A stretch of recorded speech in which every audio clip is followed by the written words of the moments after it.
Ahora lo que vamos a tratar es un tema muy importante, introductorio, la conceptualización de qué es un mapa, qué es un diagrama y cómo esto decanta en una lectura, ¿no? Para eso la referencia mayor que tenemos es James Corner, que ha trabajado este tema, y vamos a empezar en este momento.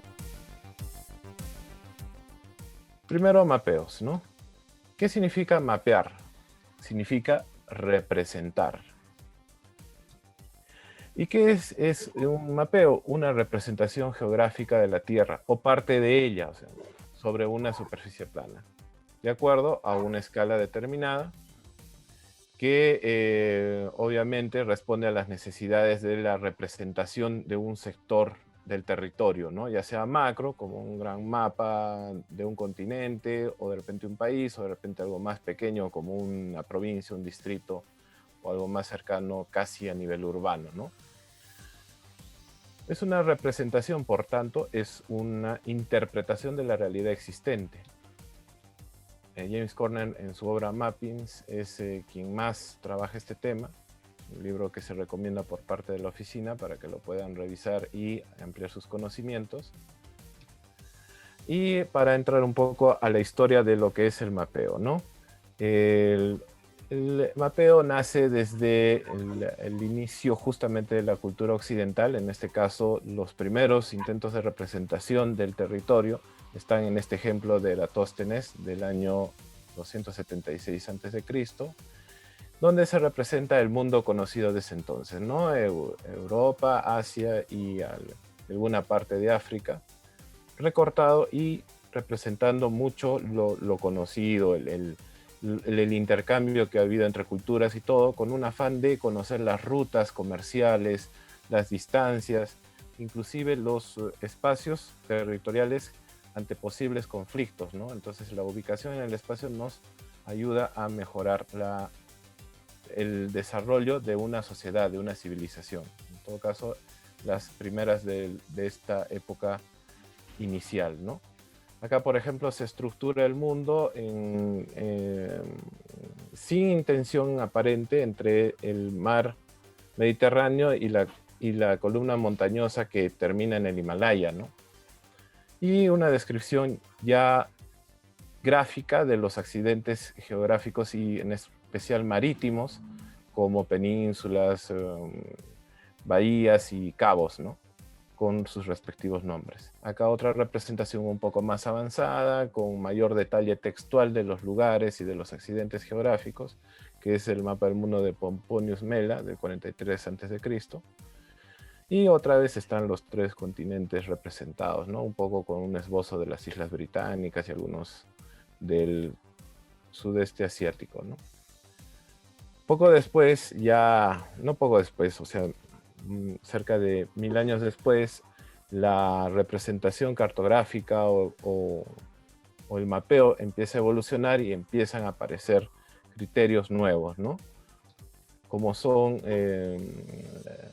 las cartas de navegación. O sea, el mundo conocido sale un poco de la tierra conocida a explorar los mares y estos se basan un poco en los vientos, en la orientación de a dónde te llevan las corrientes de agua y las corrientes de aire para ir ubicándote y llegar a tus destinos. En este caso, el mundo conocido se va ampliando, se va detallando y acá podemos seguir viendo un tema que es interesante entender en los mapas, ¿no? Que los mapas no solo representan una información gráfica, visual de la realidad, sino que también pueden llevar una carga ideológica, ¿no? Por ejemplo, este mapa de Al-Idrisi, por eso se consideran los mapas isodronianos, que tienen una carga ideológica en cuanto a la representación del mundo. Siempre el norte está representado actualmente como la parte hegemónica, pero acá el sur, o sea, la parte superior está representada África y en la parte inferior Europa y Asia, ¿no? Con algún criterio de ese tipo. Igual, los cartógrafos chinos empiezan a desarrollar sus representaciones y sus levantamientos costeros y territoriales del mundo y, por ejemplo, este mapa mundi de Zheng He muestra dos hemisferios, ya un primer criterio nuevo, ¿no? El de generar hemisferios del planeta, donde China está al centro y América y Oceanía está a la derecha contra África y Europa que está a la izquierda, ¿no? Donde China obviamente es el centro. Acá también seguimos con un poco la carga ideológica en los mapas de Gervasio de Ebstorff de 1235, que muestra el mundo conocido a partir de un pivote. En este caso, el centro es Jerusalén. Al centro se encuentra la ciudad de Jerusalén y divide el Orbis Terrarum, ¿no? El mundo conocido, en los tres continentes que habíamos dicho, donde la parte hegemónica la tiene Asia, con la cabeza de Cristo, y la parte inferior, izquierda y derecha, están Europa y África, ¿no? Acá podemos ver los puntos cardinales de este mundo, donde en la cabeza, como dije, en el este, es la parte hegemónica donde está la cabeza de Cristo, y esta zona del este de Asia se considera el lugar donde está el Edén, ¿no? La parte norte y sur representan las llagas de Cristo y la parte este los pies, ¿no? O sea, la representación de este mundo en círculo representa la perfección del orbis, ¿no? Y también vale el aporte gráfico de este mapa con respecto a que la representación ya no es tan de costa, de lleno y vacío, de tierra-mar, sino que es una representación hasta un poquito, digamos, infográfica, donde se notan algunos detalles de ciudades, de actividades económicas, productivas, de gente y sus explicaciones textuales, ¿no? Ya. Ahora, en cuanto al desarrollo de la geodésica, ¿no? Podemos ver una evolución, ¿no? O sea, ya comienza a preocuparse el ser humano de conquistar territorios más allá del mundo conocido y empiezan a generarse los primeros mapas náuticos, como por ejemplo este, que tiene unas losas náuticas y unas líneas de navegación que son imprescindibles para la ubicación en el espacio marítimo, ¿no? En el cual ya empiezan los grandes descubrimientos, cuyo más grande hito está en el descubrimiento justamente de nuestro continente América, y la representación un poco um, más planificada de esto, ¿no? Por ejemplo, ya se comienzan a trabajar los meridianos paralelos de una forma más seria en cuanto a la escala, el detalle, la generación de dos hemisferios, ¿no? Y la representación costera a partir de las primeras navegaciones que se hicieron desde Portugal y España, ¿no? Todavía sin verse el otro lado de la costa, ¿no? Es importante recalcar acá que la navegación generó un salto en la representación de mapas, ¿no? Miren el detalle con el cual el portulano del siglo XV de España presenta al detalle no solo el perfil de la costa, sino los nombres de las poblaciones y accidentes geográficos, ¿no?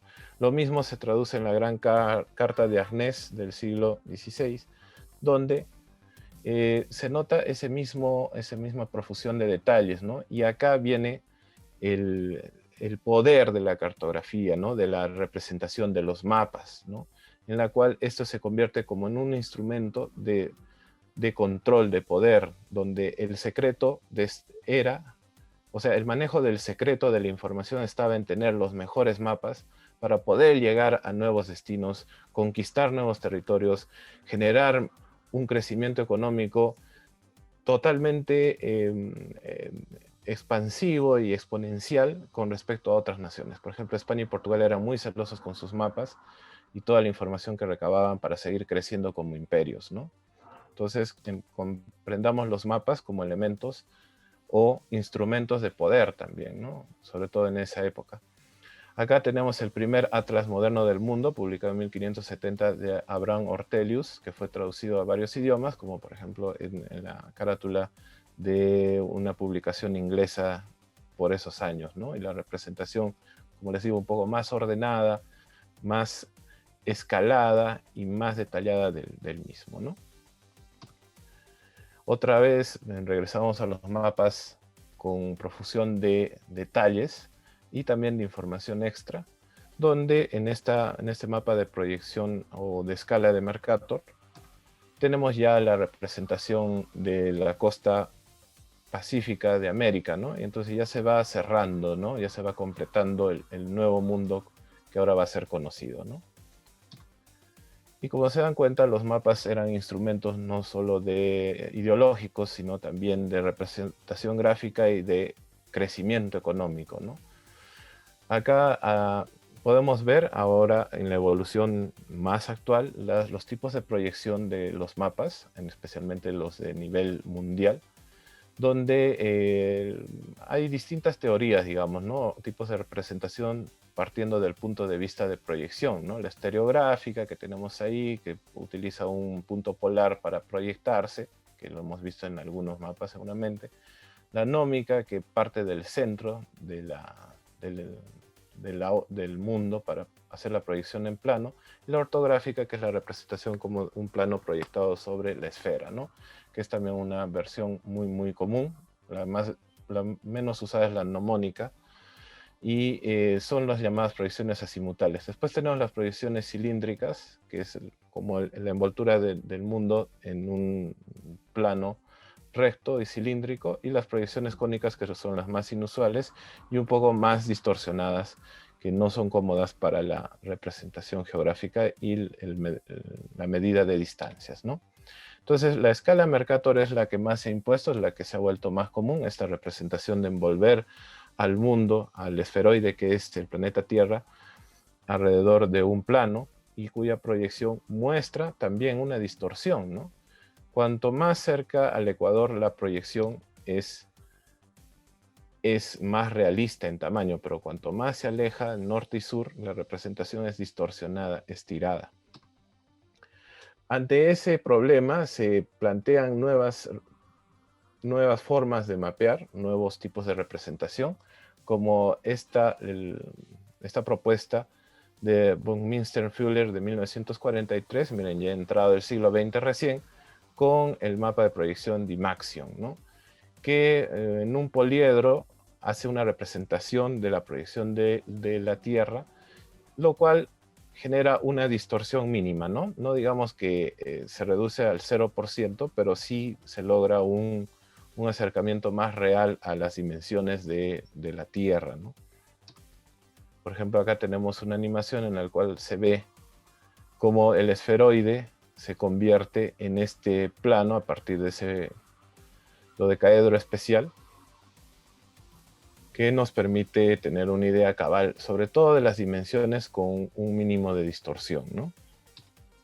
Acá una proyección ya extendida, desarrollada, en plano, donde acá tú lo puedes acomodar de acuerdo a tu necesidad, y se considera este tipo de proyección una proyección democrática, porque ya no hay esa barrera, esa división de norte-sur. Por ejemplo, miren acá el Ecuador, cómo se representa el Ecuador, ya no hay esa hegemonía del norte con el sur, ¿no? Se considera una proyección más realista a nivel geográfico, pero también ideológicamente más democrática, ¿no? Ya una vez que hemos pasado el tema de los mapas, que es la representación, en lo más cercana a la realidad de los hechos que existen en el mundo, en este caso de los territorios, ahora vienen los diagramas, que es un paso adelante que no solo describe algo, sino que pone una cuota de interpretación, ¿no? Esta interpretación se describe de esta forma, ¿no? Un diagrama es un diseño geométrico cuya función es representar gráficamente procedimientos, procesos, ideas, soluciones, mecanismos o fenómenos, de tal modo que el lector, o sea, la persona, el interlocutor, el público al cual se dirige, pueda comprender de manera clara y rápida una información, y comprender también cómo actuar o qué esperar ante determinadas situaciones. Entonces, la diferencia entre un diagrama y un mapa es que el diagrama ya no se rigidiza en el afán de buscar las medidas exactas, la representación más real de los hechos geográficos o físicos, sino que el diagrama ya es una interpretación geométrica o gráfica de un concepto, de una idea o de un proceso, para que el lector pueda entender al toque la información y poder tomar una decisión frente a ella, ¿no? Ya es algo que te reduce pasos, ¿no? O sea, te llega a ayudar en cuanto a que comprendas rápidamente un tema, ¿no? Por ejemplo, acá tenemos una carta figurativa de las pérdidas del ejército francés en su campaña napoleónica sobre Rusia en 1820 de Charles Minard, donde se representa en una franja de color beige, ¿no? El ejército alemán que parte desde la costa alemana y en su llegada hacia Moscú, que está en la parte superior derecha, se va adelgazando. Entonces, gráficamente podemos denotar la pérdida, ya no nos dice una cifra, sino nos dice la misma forma, la progresión de la misma, ¿no? Que acá está representada con ubicada con el círculo azul. Y lo mismo del regreso, ¿no? O sea, el regreso de estas mismas tropas que fueron sometidas a cantidad de no solo problemas bélicos, militares, sino también climáticos, porque abajo, miren, justamente se marca las temperaturas que sufrieron durante ese crudo invierno de 1869, que fue la estocada final para que Alemania perdiera más hombres en esa campaña, ¿no? Acá está la línea de proyección de las temperaturas, mayormente siempre bajo cero, ¿no? Acá tenemos otro diagrama de Florence Nightingale con respecto a las causas de muerte en la Armada del Este, en un diagrama de pie donde cada sector de la torta, o sea, pie o torta le dicen, representa un mes específico y los tipos de bajas o muertes por causas diversas, ¿no? Entonces ahí gráficamente también te puedes dar cuenta en qué mes hubo más muertes y de qué murieron en ese mes específicamente, ¿no? Entonces la gráfica con su leyenda, o sea, con su texto explicativo, te hace lo más didáctico y rápido posible la comunicación de la información, y eso te da la idea, bueno, este es un hecho histórico, ¿no? Te da una idea de las condicionantes de esa época, ¿no? Pero si fuera, por ejemplo, un diagrama del coronavirus, te da una idea de dónde estás fallando y qué cosas tienes que hacer para remediarlas, ¿no? O sea, si fuera una interpretación más moderna y actual. Acá cartas de navegación de las Islas Marshall, que son un tipo de representación parecidas a las líneas que habíamos visto en los primeros mapas de navegación de las rosas náuticas, de las islas mostradas en puntos y los palitos como las direcciones en las cuales se integran y se conectan tales islas, ¿no? Son así pues los diagramas, representaciones que van más allá de la realidad tangible, sino de la interpretación, ¿no? Ahora las lecturas, que tienen que ver mucho con ya algo más complejo. Ya hemos dejado los mapas como representación lo más cercano a la realidad. Hemos entendido un poco cómo son los diagramas y su capacidad de resumir y de sintetizar las ideas y hacerlas más claras, más directas, más fáciles de entender. Y ahora vienen las lecturas, es decir, las reinterpretaciones, ¿no? Los caminos que pueden tomar estas gráficas y qué podemos hacer con ellas, ¿no? Acá, por ejemplo, tenemos el famoso mapa de Harold Fisk de 1944, donde se muestra a río Mississippi y sus históricas venidas, ¿no? Sus avenidas, como se dice, ¿no? Los cambios de dirección en cada inundación histórica que hubo de acuerdo a una recopilación paleogeográfica, ¿no? En la cual está representado por colores. Acá hay una variable que es el tiempo, que un mapa no tiene generalmente una variable, es como congelado en el tiempo el mapa, ¿no? Suele ser una representación de un momento dado. En cambio, esta lectura que viene de una representación de mapa, muestra por colores una dinámica que tiene que ver con el tiempo, y esto ha sido corroborado, este gran trabajo de mapeo dinámico, que se convierte en un elemento de predicción inclusive, ha sido corroborado por las imágenes satelitales de los últimos 40 años, ¿no?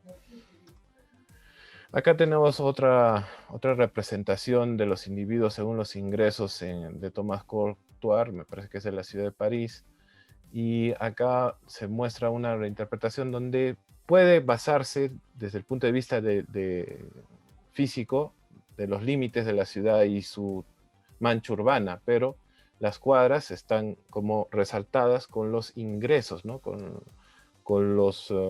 el nivel de ingresos, sueldos o mensualidades que tienen los grupos de personas en un grupo de cuadras, ¿no? Entonces ya se ve en una lectura, una interpretación un poco más subjetiva, un poco más estética y también, ¿por qué no atractiva?, que nos hace ver mucho más allá que un simple mapa que hubiéramos visto un plano ahí de cuadras y manzanas, que no nos decía gran cosa con una leyenda de color, ¿no? Esto te da un poco más de vida, más de dinámica, ¿no? Acá, por ejemplo, la interpretación tipográfica del discurso inaugural del presidente Obama en el 2009, algo muy, muy reciente. Normalmente podemos verlo esto con un texto en Word, digamos, en InDesign, donde está todo la transcripción del discurso, pero acá hay una carga, o sea, también hay que considerar la carga intencional, no solo del representador de la gráfica, sino también del cliente. Igual que en los mapas se pagaba gente para que hagan una representación específica, acá también las representaciones tienen ¿cómo les puedo decir? Una intencionalidad, ¿no? Por ejemplo, las palabras clave que muestran el poder de la palabra, el poder de movilización emocional que tienen las frases de Obama, que no son nada aleatorias, sino son bastante estudiadas, ¿no?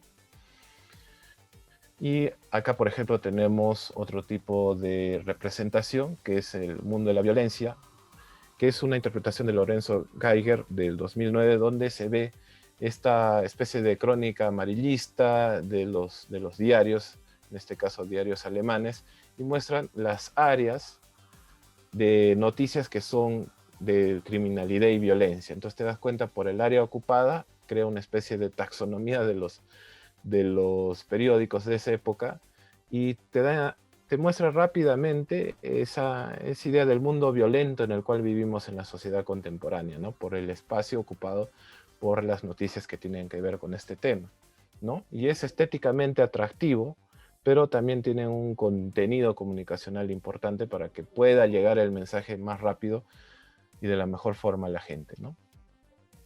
Ahora vamos a hablar un poco de las teorías de reinterpretación que también se usan en arquitectura, ¿no? En el caso de la deriva, como su nombre lo indica, viene de derivar, o sea, de lanzar algo y ver qué cosas suceden en el recorrido de un camino, ¿no? Qué cosas encontramos, qué cosas vemos.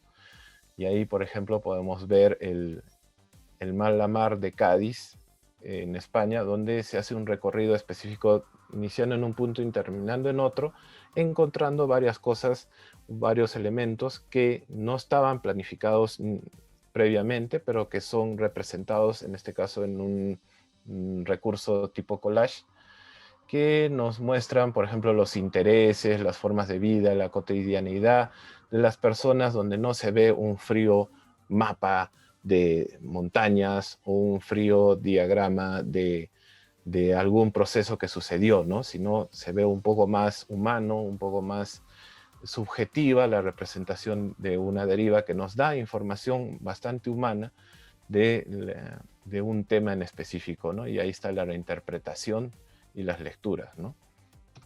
Luego tenemos el rizoma, ¿no? Que es un tipo de lectura que podríamos decir es como parecido al Internet, donde no hay un principio y un fin determinado. Es un proceso en el cual nace en un punto, pero paralelamente puede nacer en cualquier otro punto algún proceso, alguna situación que nos permite entender dinámicas complejas y simultáneas, que eso obviamente no lo puede hacer de repente una deriva, ¿no? Pero sí lo pueden hacer temas como la migración, el Internet, los viajes, ¿no? O los crecimientos urbanos dentro de un territorio, ¿no?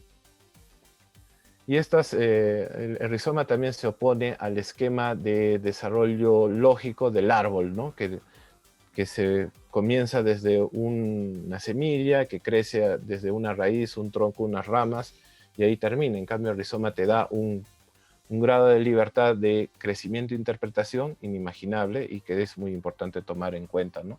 En los procesos de todo tipo.